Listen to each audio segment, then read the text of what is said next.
Negeri ini adalah lukisan cakrawala yang terbentang luas. Setiap jengkal negeri ini adalah pesona.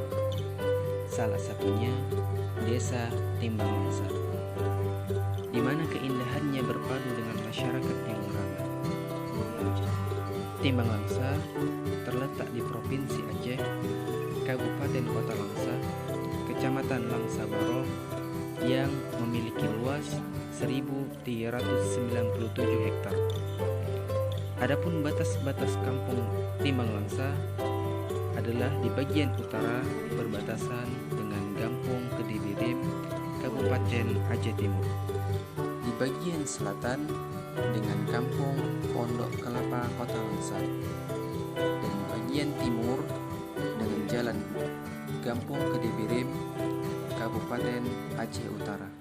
Dan yang terakhir di sebelah barat dengan Kampung Payarambung, Kabupaten Aceh Timur. Adapun jumlah dusun yang ada pada Kampung Timbang Langsa terdiri dari 5 dusun. Yang pertama adalah Dusun Nelayan, Dusun Implasmen, Dusun Pendidikan, Dusun Sejahtera, dan Dusun Industri. Dalam pemanfaatan lahan dikelompokkan ke 4 bagian. Yang pertama, perumahan atau pemukiman seluas 17 hektar, tanah perkebunan 1.321 hektar, tanah kas kampung 2,2 hektar, dan yang terakhir adalah kawasan industri seluas 57,5 hektar. Desa Timbang Langsa sendiri memiliki penduduk sebanyak 2.300 orang per Februari 2021. Data ini didapat dari laporan penduduk Kampung Timbang Langsa, Kecamatan Langsa Baro. Adapun asal-usul atau sejarah Desa Timbang Langsa ini tidak bisa lepas dari peran dan keberadaan perusahaan perkebunan PT Timbang Langsa yang memiliki peran vital dalam pembentukan dan perkembangan Desa Timbang Langsa, mulai dari pelepasan tanah untuk pemukiman, penunjukan pemerintah desa, serta fasilitas-fasilitas yang diberikan perusahaan dalam bentuk material maupun non-material. Berdirinya Desa Timbang Langsa diawali dengan masuknya para pekerja di perusahaan Timbang Langsa pada masa kolonial Belanda di tahun 1930-an dengan jumlah pekerja lebih dari 300 orang yang berasal dari wilayah Langsa. Masuknya pekerja dari luar wilayah Langsa tentu membuat perusahaan menyediakan perumahan untuk tempat tinggal para pekerja tadi.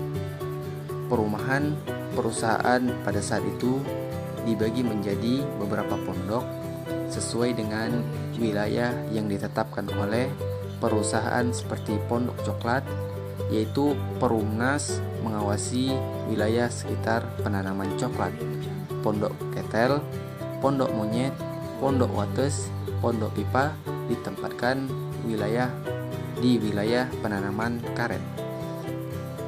Sedangkan Pondok Tengah, Pondok Seng, Pondok Kresek berada di sekitaran pabrik utama. Perumahan ini didiami oleh pekerja yang mempunyai jabatan tinggi. Adapun pembentukan pondok-pondok perumahan, pekerja perusahaan dibarengi dengan pembuatan sanggar untuk tempat hiburan para pekerja, tempat untuk peribadatan para pekerja, serta pembukaan akses jalan utama dari arah pondok perumahan menuju areal perkebunan dan kantor perusahaan.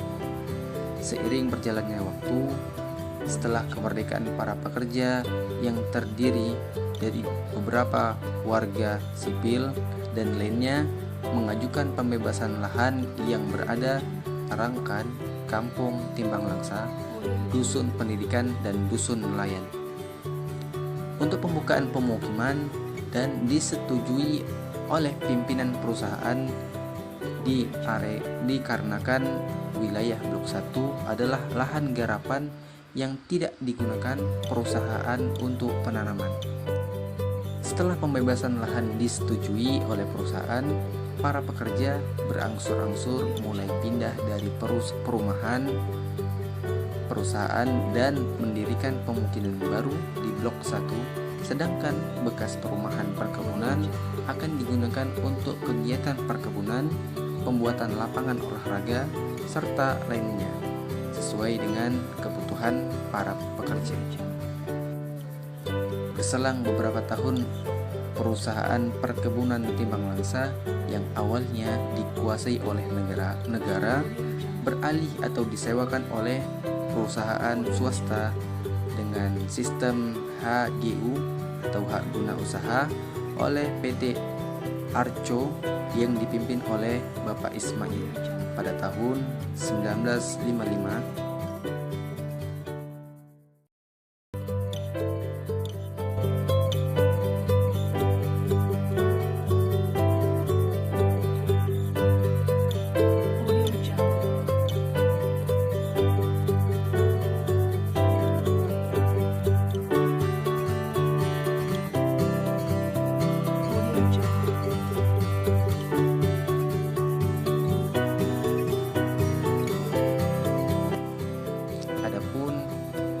Mata pencaharian masyarakat Kampung Timbang Langsa itu terbagi atas 3.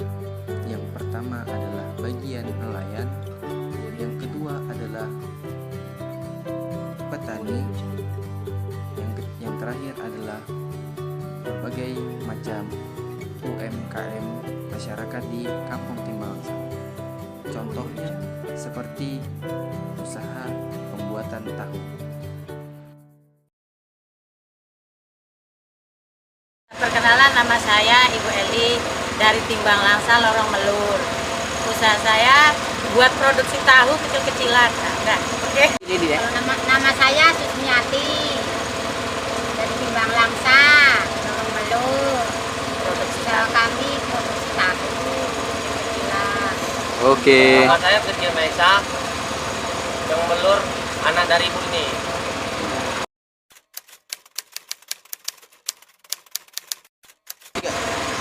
Kalau saya sekeluarga merintis dari mulai tahun 2013 sampai sekarang.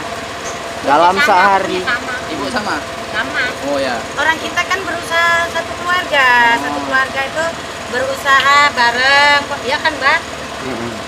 Itu orang dari keluarga dari bapaknya sampai ke anak cucunya. Oke. Usahanya memang ini, gak ada lain-lain.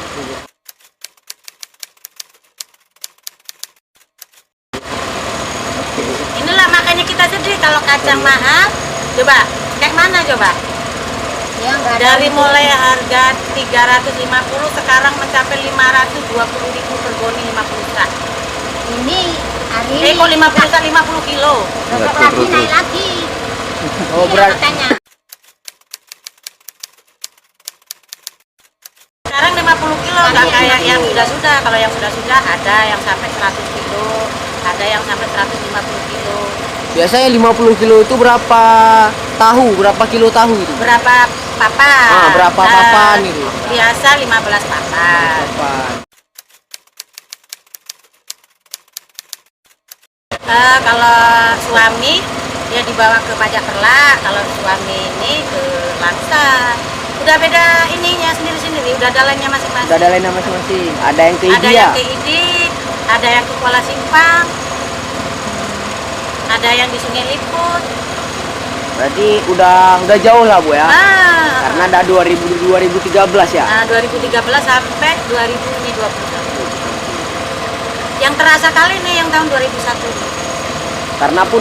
Karena pun ini Covid Bu ya. Nah, iya mungkin.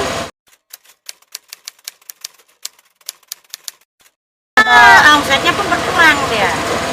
Biasa berapa tuh? Kalau kami boleh tahu. Biasa-biasa yaitu dibilang sampai 100 kilo. 100 Ini kilo. sekarang kan separuh sendiri loh, 50 kilo cuman habisnya. Jadi terpotong separuh lah Bu ya. Iya, itulah. Ibaratnya pas-pasan untuk apa? Untuk makan sama untuk sekolah anaknya.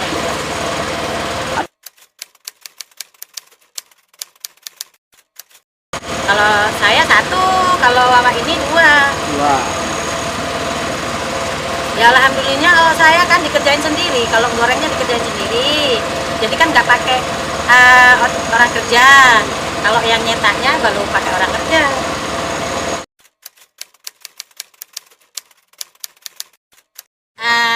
Oke, bagi yang anak muda yang mau berusaha, kayak mana mau yang mau merintis usaha kayak saya, seperti saya, ngono lah ya. Yang apa? Yang semangat. Pokoknya apapun resikonya dijalanin aja, yang penting disyukurin, mau sedikit banyaknya disyukurin.